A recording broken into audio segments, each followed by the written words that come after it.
Voices in the Park by Anthony Browne. It was time to take Victoria, our pedigree Labrador, and Charles, our son, for a walk. When we arrived at the park, I let Victoria off her leash. Immediately, some scruffy mongrel appeared and started bothering her. I shooed it off, but the horrible thing chased her all over the park. I ordered it to go away, but it took no notice of me whatsoever. "Sit," I said to Charles. "Here." I was just planning what we should have to eat. That evening, when I saw Charles had disappeared, oh dear, where had he gone? You get some frightful types in the park these days. I called his name for what seemed like ages. Then I saw him talking to a very rough-looking child. "Charles, come here." "At once," I said, "and come here please, Victoria." We walked home in silence. Second voice, I needed to get out of the house, so me and Smudge took the dog to the park. He loves it there.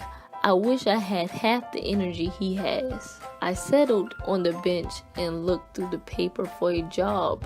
I know it's a waste of time, but I've got to have some hope. Haven't you? Then it was time to go. Smudge cheered me up. She chattered happily to me all the way home. Third voice, I was at home on my own again. It's so boring. Then my mother said it was time for our walk. There was a very friendly dog in the park, and Victoria was having a great time. I wish I was. "You'd want to come on the slide?" a voice asked. It was a girl, unfortunately, but I went anyway. She was great. On the slide, she went very fast. I was amazed. The two dogs raced around like old friends. The girl took off her coat and swung on the climbing bars, so I did the same. I'm good at climbing trees, so I showed her how to do it. She told me her name was Smudged. A funny name, I know, but she's nice. My mother caught us talking together, and I had to go home. Maybe Smudge will be there next time.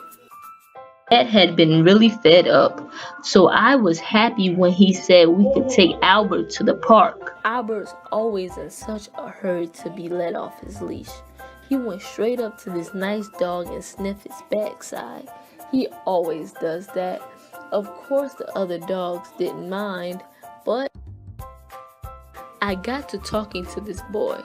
I thought he was kind of a wimp at first, but he's okay. We played on the seesaw and he didn't say much, but after on, he was more friendly. We both burst out laughing when we saw Albert taking a swim.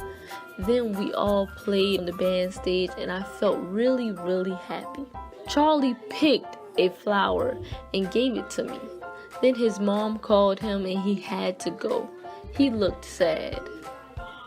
When I got home, I put the flower in some water and made Dad a nice cup of cocoa. I called his name. I settled on a bench. I was amazed. I felt really, really happy.